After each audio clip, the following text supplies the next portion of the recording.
Hi friends, मैं हूँ सेली और आप सबका स्वागत करती हूँ अपने चैनल किताबें में।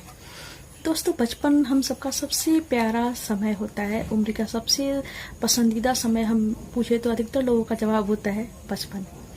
और बचपन की जो यादें जुड़ी होती हैं उनमें से एक होती है कहानियाँ, लोरियाँ, कहानियाँ। यह हमारे बचपन की यादों के साथ खुली मिली होती हैं।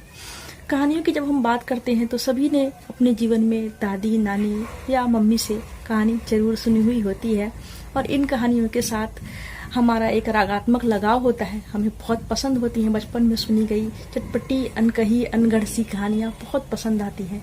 दोस्तों, बात जब कहानियों की चली है तो क्या आप बता सकते हैं कि हिंदी साहित्य की सबसे पहली कहानी कौन सी है? मैं बताती हूँ। ऐसे तो हिंदी साहित्य की पहली कहानी के रूप में कई कहानियों का नाम है, जैसे कि इंसा अल्लाह खां की रानी केतकी की कहानी। दूसरा नाम आता है किशोरी दास वाजपेयी की इंदुमती। लेकिन जो सर्वसम्मति से जिस कहानी को हिंदी साहित्य की पहली कहानी माना गया है वह है माधवराव सप्रे की एक टोकरी भर मिट्टी। यह जो एक टोकरी भर मिट्टी कहानी है, यह 1901 ईस्वी में सरस्वती पत्रिका में छपी थी। वही सरस्वती पत्रिका जिसे द्विवेदी जी निकालते थे और यह अपने समय में काफी प्रसिद्ध रही। इवन सरस्वती पत्रिका ने जो आंदोलन चलाया उसने हिंदी गद्य साहित्य को आज का परिष्कृत रूप दिया। जिस भाषा में हम आज लिख रहे हैं, जिस हिंदी भाषा में, वह उसमें बहुत कुछ योगदान सरस्वती पत्रिका का है। उस समय यह एक मुहिम के रूप में यह पत्रिका उभर कर आई थी और इसने बहुत सारे लिखने पढ़ने वाले लेखक और पाठक तैयार किए थे। तो जो माधवराव सप्रे की कहानी एक टोकरी भर मिट्टी है, इसे सर्वसम्मति से हिंदी साहित्य का पहला कहानी माना जाता है। तो इस कहानी के कथ्य के बारे में जान लेते हैं। ये बहुत छोटी सी कहानी है। आज लघु कथाओं का ट्रेंड है तो मान सकते हैं कि यह एक लघु कथा है। इसकी कथानक भी छोटा है और पात्र भी इसमें बहुत कम है। लगभग 3 पात्र, एक धनवान सेठ या जमींदार कह लीजिए, दूसरा है एक बुढ़िया और तीसरी पात्र है उस बुढ़िया की पोती। यह अदृश्य पात्र है। इसका कहानी में डायरेक्ट सामना कहीं पे पाठकों के साथ नहीं होता है, तो यह अदृश्य सी पात्र है। इसके अलावा बुढ़िया की बेटे, बहू का भी जिक्र इस कहानी में है, पर वो कहीं सामने नहीं आते हैं। तो इस कहानी के बारे में जान लेते हैं। एक जमींदार की हवेली रहती है, उसके पास में एक बुढ़िया का झोपड़ा रहता है। जमींदार की इच्छा होती है कि मैं अपनी हवेली को और विस्तृत रूप दूं, और पर इस रास्ते में जो बाधा होती है वह झोपड़ी आती है। जमींदार खुद उस बुढ़िया से कहता है कि तुम अपनी झोपड़ी यहाँ से हटा लो क्योंकि मुझे अपने महल का विस्तार करना है। वो बुढ़िया कुछ नहीं कहती है। धन का जो प्रभाव होता है वह असर हर जगह दिखाता है। वह बेचारी चुपचाप यह मान लेती है कि उसे झोपड़ी खाली कर देनी है। वह अपनी झोपड़ी खाली कर देती है।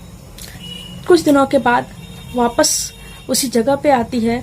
झोपड़ी को हटाने का काम चल रहा होता है। जमींदार खुद वहां उपस्थित होता है क्योंकि उसके सपनों के महल को साकार किया जाना होता है, तो वह खुद उपस्थित होकर कामकाज देख रहा होता है। बुढ़िया वहां जाती है और कहती है कि इस झोपड़ी से मेरी यादें जुड़ी है।